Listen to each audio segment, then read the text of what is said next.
से क्या नहीं हो सकता है। अगर एक लोहा भी पारस का संग कर दे तो वो भी स्वर्ण बन सकता है, तो संतों के संग से क्या नहीं हो सकता है। प्रेम से बोलेंगे बोल राधे। व्यास जी महाराज ने 4 श्लोकों से 18,000 श्लोकों का निर्माण कर दिया है। ऐसे कथा का यहाँ वर्णन करते हैं और यहाँ पर प्रसंग वर्णन करते हैं कि व्यास जी महाराज के शिष्य जहाँ सुखदेव बाबा तपस्या कर रहे हैं वहां जाकर के उन श्लोकों को बोलना प्रारंभ किए हैं। आधा श्लोक ही बोला है, अहो बकियम स्तन कालकूटम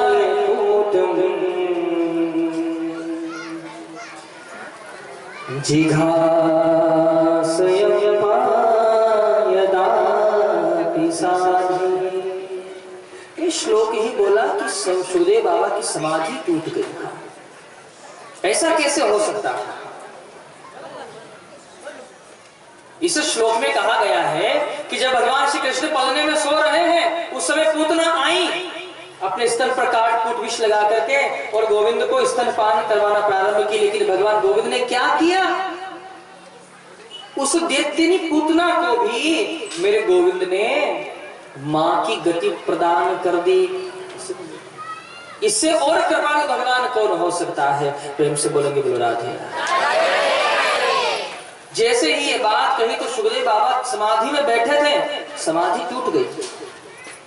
ऐसा कैसे हो सकता है? भाई कोई किसी को मारने जाए और वो हाथ जोड़कर कह दे कि लो भाई मेरे सर पर मारो, ये तो नहीं हो सकता है ना। समाधि टूट गई। पूछा अरे ये श्लोक आप कहां से लेकर आए हो मंत्र? तो व्यास जी के शिष्यों ने कहा हमारे गुरुजी ने हमको पढ़ाया है। बोले आगे बोलो। बोले आगे तो नहीं जानते। बोले क्यों? बोले गुरुजी ने इतना सही पढ़ाया है। बोले गुरुजी कौन है आपके? बोले हमारे गुरुजी हैं श्री वेद व्यास जी महाराज। बस नाम सुना सुखदेव बाबा सोचे वो तो मेरे गुरु पिता है, ये शरीर उन्हीं के द्वारा तो दिया गया है। समाधि से उठे और चल दिए गुरुजी के पास में, अपने पिताश्री के पास में। पिताजी से कहा पिताजी वो जो श्लोक आपने शिष्यों को पढ़ाए हैं वो श्लोक आप मुझे पढ़ाइए। ध्यान दीजिएगा, तुलसी बाबा ने श्री राम कथा का लेखन किया है तो उनसे पूछा कि बाबा आपने कथा क्यों लिखी है? कि समाज में आपका नाम हो, लोग आपको पहचाने, कि बोलेंगे तुलसी बाबा कौन है? बोले ये वो बाबा है कि जिन्होंने राम जी का चरित्र लिखा है। इसलिए तो तुलसी बाबा लिख रहे हैं स्वांतः सुखाय तुलसी रघुनाथ। मैं भगवान की कथा अपना नाम हो इसलिए नहीं लिख रहा हूं, लोग मुझे पहचाने में इसलिए भी नहीं लिख रहा हूं। मैं इसलिए लिख रहा हूं क्योंकि लिखने से मुझे शांति मिलती है, मुझे अच्छा लगता है, इसलिए मैं लिख रहा हूं। भगवान की कथा सुने इसलिए नहीं कि सुनने में अच्छा लगता है, इसलिए सुने कि सुनकर हमारे मन को शांति मिलती है, इसलिए भगवान के चरित्र को सुना जाता है। यहाँ पर वर्णन की कि सुखदेव बाबा ने 18,000 श्लोकों को कंठस्थीकरण किया है। तत्पश्चात परीक्षा में उत्तीर्ण होने के लिए विद्यार्थी सीख तो गया है लेकिन ये इसके योग्य है या नहीं, इसलिए कहाँ गए? बोले कि जनक जी महाराज के द्वार गए हैं और 9 दिन रह करके परीक्षा में उत्तीर्ण हुए हैं। ऐसी कथा का वर्णन है और इस भागवत धर्म का प्रचार किया है। आगे प्रसंग वर्णन करते हैं कि श्रीमद् भागवत महापुराण में परीक्षित जी महाराज के जन्म कर्म की कथा का वर्णन करते हैं कि महाभारत युद्ध का अंतिम चरण चल रहा है। भीम भैया और दुर्योधन का युद्ध चल रहा है। भगवान श्री कृष्ण ने भीम भैया से कहा भैया आपकी प्रतिज्ञा है दुर्योधन की जंघा को तोड़ना, तो दुर्योधन सामने है, जंघा क्यों नहीं तोड़ देते हो? जैसे ही ये बात कही तो भीम भैया ने कहा मैं कैसे इसका वध कर सकता हूं, उसकी जंघा पर कैसे प्रहार करूं? केशव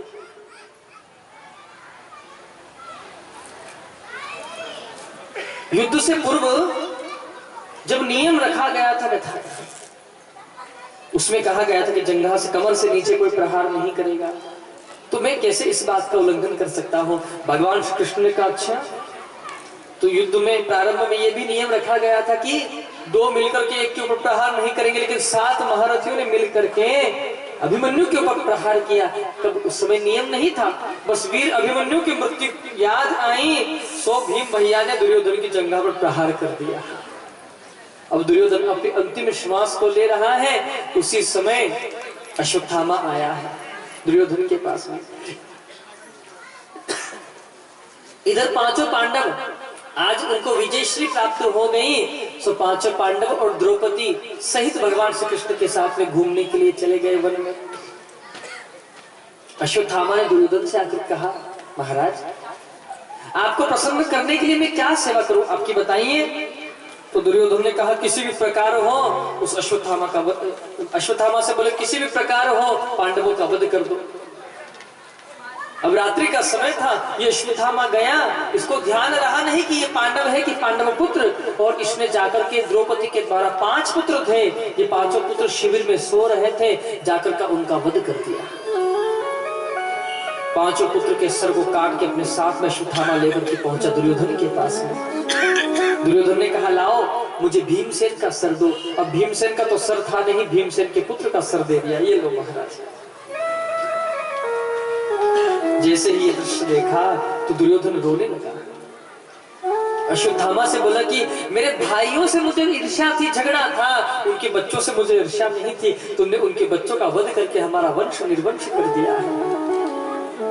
अब द्रौपदी ने शिविर में आकर के जैसे ही अपने 5 पुत्रों के शरीर को देखी है द्रौपदी, लेकिन एक भी पुत्र का सर न देखी, तो महाविलाप किया है द्रौपदी। धिक्कार है मुझ अभागिन को। जगत में तो एक स्त्री का एक ही पति होता है, और वो पति भी उस स्त्री की जीवन पर्यंत रक्षा करता है, लेकिन मुझ अभागन को देखो, मुझे एक नहीं 5 पति है, लेकिन फिर भी सभा में मुझे अपमानित किया जाता है, नंगे पांव मुझे चलना पड़ता है। और आज तो आज मेरे बच्चों की रक्षा भी नहीं कर पाए। जैसे ये बात सुनी तो अर्जुन जी महाराज को महान क्रोध आया कि देवी आप चिंता न करो, तुम्हारे पुत्रों के हत्यारे को मैं दंडित करूंगा। और रथ में बैठे रथ लेकर के मेरे गोविंद पहुंचे जहां अश्वत्थामा है। अश्वत्थामा ने अर्जुन को अपनी ओर आते देखा तो तुरंत ही ब्रह्मास्त्र का संधान कर दिया। अर्जुन जी महाराज घबरा गए, भगवान श्री कृष्ण से पूछे, गोविंद आप ही मेरा मार्गदर्शन करो, मैं क्या करूं। तो गोविंद कहते हैं कि अगर लोहे को काटना है तो लोहे से ही कट सकता है। अर्जुन जी महाराज ने भी ब्रह्मास्त्र का संधान कर दिया। अब यहाँ पर नारद जी महाराज का पदार्पण हुआ है। अर्जुन से बोले कि अर्जुन ये अश्वत्थामा तो मूर्ख है, लेकिन तुम तो ज्ञानवान हो। अरे दोनों ब्रह्मास्त्र का आपस में टकराव हो जाएगा तो पृथ्वी अभी प्रलय में चली जाएगी। तो अर्जुन जी महाराज ने दोनों ब्रह्मास्त्र को अपने तरकश में ही स्थान दिया है। क्यों? क्योंकि अश्वत्थामा कहते हैं कि हम ब्रह्मास्त्र चलाना जानते हैं, उसको वापस करना नहीं जानते हैं। ये भारतवर्ष की गुरु का सामर्थ्य है कि जो पढ़ाते समय कोई भेदभाव नहीं करते, जिसमें जितनी योग्यता है उसको उतना ही ज्ञान प्राप्त होता है। इसीलिए हमारे भारतवर्ष को विश्व गुरु कहा गया है, किसी अन्य देश को विश्व गुरु नहीं कहा गया है। केवल इस भारतवर्ष को ही विश्व गुरु की उपमा प्राप्त है, ऐसा भारतवर्ष है यह। लेकिन दुर्भाग्य है इस भारतवर्ष का, ध्यान दीजिएगा सीखिएगा। आज इस भारतवर्ष के पुत्र विदेश जा रहे हैं पढ़ने के लिए, और विदेश से डिग्री लेकर के फिर भारतवर्ष में आ रहे हैं। लेकिन ध्यान दीजिएगा, मैं आपको अपने भारतवर्ष का ज्ञान वर्णन कर रहा हूं। हमारा भारतवर्ष का ज्ञान कितना पुराना है, बहुत सावधानी से सुनिएगा। 1635 मैं बात कर रहा हूं ना, 1635 में जब इंग्लैंड कलम पकड़ना सीख रहा था ना, 1635 में जब इंग्लैंड कलम पकड़ना सीख रहा था, उस समय हमारे भारतवर्ष में 72 लाख गुरुकुल थे। इतना बड़ा इतिहास है हमारे भारतवर्ष का। हमारा ज्ञान आज का नहीं है, हमारे भारत के दर्शन के सामने तो विदेश आज विद्यार्थी बन जाता है।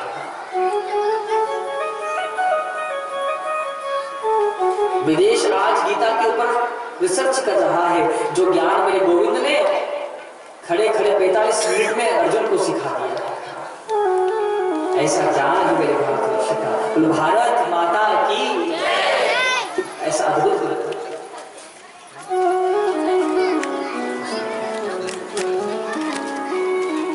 द्रौपदी ने जैसे ये बात कही, अर्जुन को पकड़ करके द्रौपदी के सम्मुख लेकर गए हैं।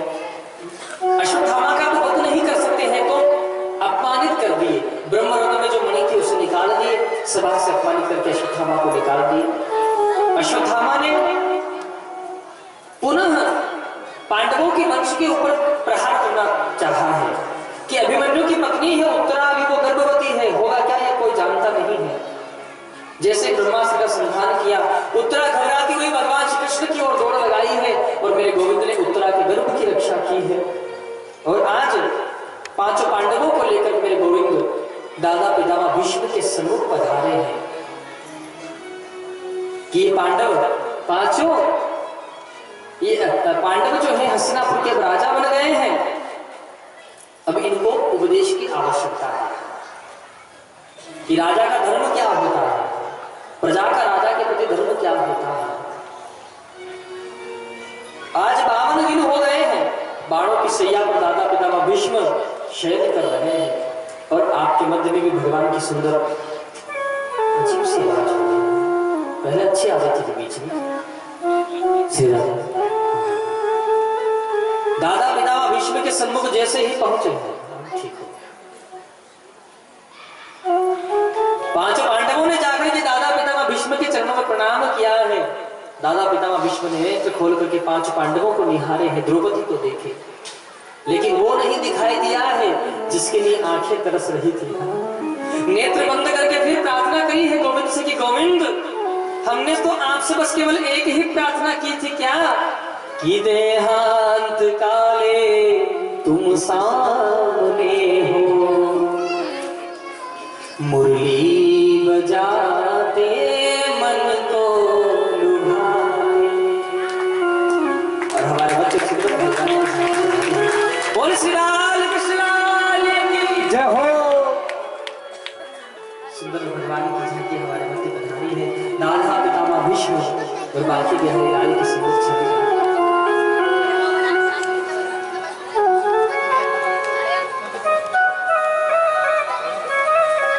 भगवान से प्रार्थना कर रहे हैं दादा पितामह भीष्म कि गोविंद क्या मुझे दर्शन नहीं देंगे आज। और मेरे गोविंद का ध्यान करके तो बाबा ने जैसे नेत्र खोले हैं, सो मेरे ठाकुर जी के दर्शन होते हैं। बोल शिवा के बिहारी लाल जय हो।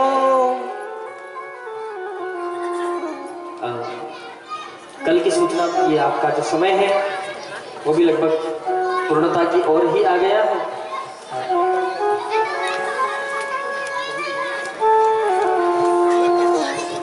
हमारे जो भैया हैं, आप श्री ठाकुर जी का एक बार तिलक समर्पण कर दीजिएगा।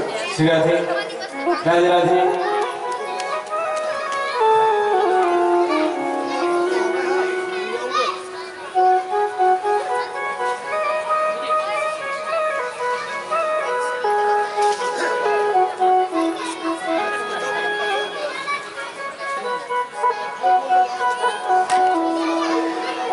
देखिए, हाँ, जिन भी भक्तों का भाव हो ठाकुर जी का तिलक समर्पण करने का, आप आएंगे और भगवान श्री ठाकुर जी का तिलक समर्पण कर दीजिएगा। हमारे ब्रज में भगवान की जो रास लीला होती है ना, महारास भगवान का जो होता है, ध्यान दीजिएगा, ये झांकी बनाना इत्यादि ये क्रम जो है, ये भगवान श्री कृष्ण ने ही आकर के हमारे ब्रज के एक संत हुए हैं बड़े विद्वान, उनको आकर के निर्णय दिया है कि मेरी लीला का जो लोप हो रहा है, आप आकर के मेरी लीला का प्रचारण करिए। तो उन बाबा ने कहा कि एक बालक को ठाकुर जी बनाए और एक बालक को किशोरी जी को स्वरूप बनाए और उनसे रास लीला प्रारंभ करी। लेकिन परिणाम ये हुआ कि वो बालक ब्राह्मण नहीं था तो अदृश्य हो गया। फिर हाथ जोड़कर प्रभु से प्रार्थना करें कि प्रभु आप ही कृपा करें। तब हमारे गोविंद कहते हैं कि जाके सर मोर मुकुट सोई ठाकुर होए। तो देखिए ठाकुर जी के सुंदर विग्रह हमारे मध्य पधारा है। तो आप जिसको भी ठाकुर जी का तिलक समर्पण करना हो, आप निसंकोच ही ठाकुर जी का तिलक कर सकते हैं। बोल श्री बाल कृष्ण लाल की जय हो। देखिए हमारे समिति के जो भैया हैं वो आएंगे और ठाकुर जी का तिलक का समर्पण करेंगे। और देखिए जिन भी भक्तों को ठाकुर जी का और दादा पितामह भीष्म का तिलक समर्पण करना है वो जल्द से जल्द आएंगे और भजनों का आनंद लेंगे। दादा पितामह भीष्म के सन्मुख गोविंद की छवि जैसे ही विग्रह आया तो बाबा मन ही मन गोविंद को प्रणाम करना प्रारंभ किए हैं, क्योंकि उठ तो सकते नहीं है बाबा। सो मन ही मन हाथ जोड़ करके उनको प्रणाम। देखिए जिनको तिलक करना हो ना वो चुपचाप ही आजा में और तिलक कर लीजिएगा, बात ना करेंगे आप। जैसे ही भगवान को मन ही मन में प्रणाम किया, भगवान ने ही सुंदर आशीष प्रदान किया है। दादा पितामह भीष्म कहते कि गोविंद मैं कितना अभागा हूं, मेरे कारण आपको कितना कष्ट उठाना पड़ा है आपको। प्रभु मेरे अपराध को क्षमा कीजिए। गोविंद कहते बाबा सब कोई बात नहीं है। देखिए ये युधिष्ठिर जी महाराज आज राजा बन गए हैं, तो आप इनको उपदेश प्रदान कीजिए। देखिए आप थोड़ा शांति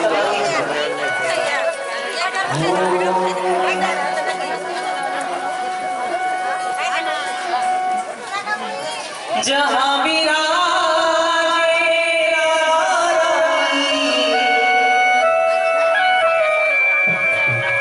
अलबेली सरकार, सागरिया ले चल करनी पार, सागरिया ले चल करनी पार, सागरिया ले चल करनी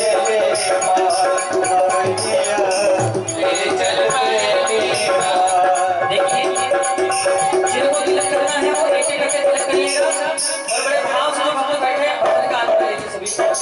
ओ जहां विराजे राधा रानी, जहां विराजे राधा रानी, अलबेली सरकार, सागरिया हो पहली बार, सागरिया ले चल पहली बार, ओ सागरिया ले चल पहली बार, सागरिया ले चल पहली बार।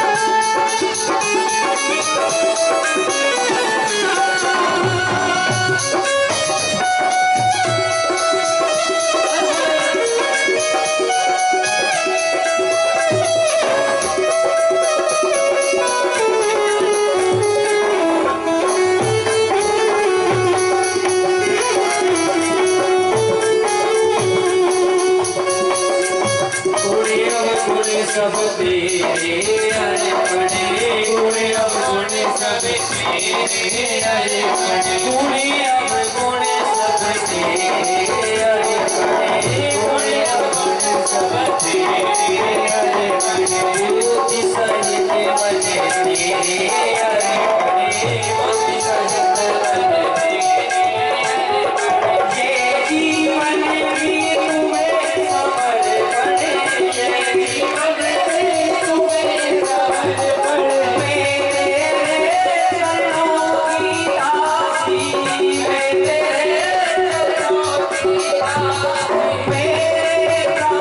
आधा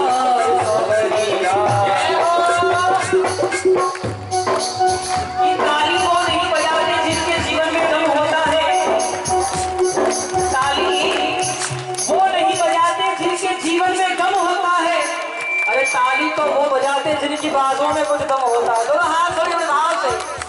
सावरिया ले चल परली पार, सावरिया ले चल हारे, सावरिया ले चल परली पार, सावरिया ले चल परली पार।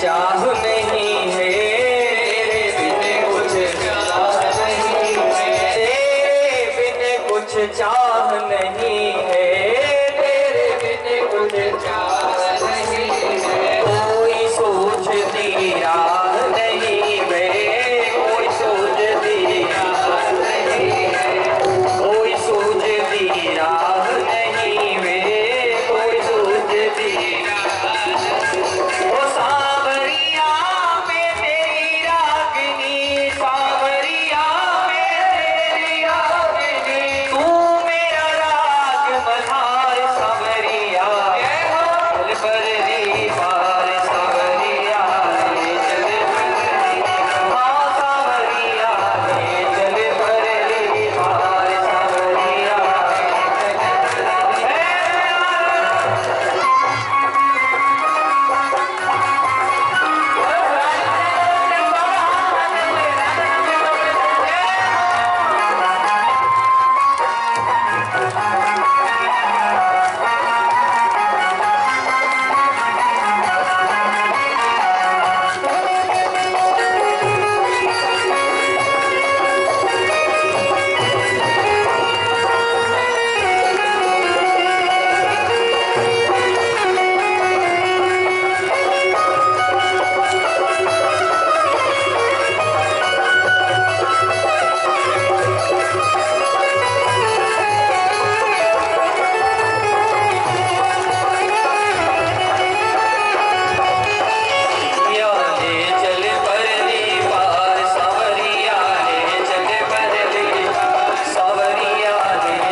प्रेम के साथ में।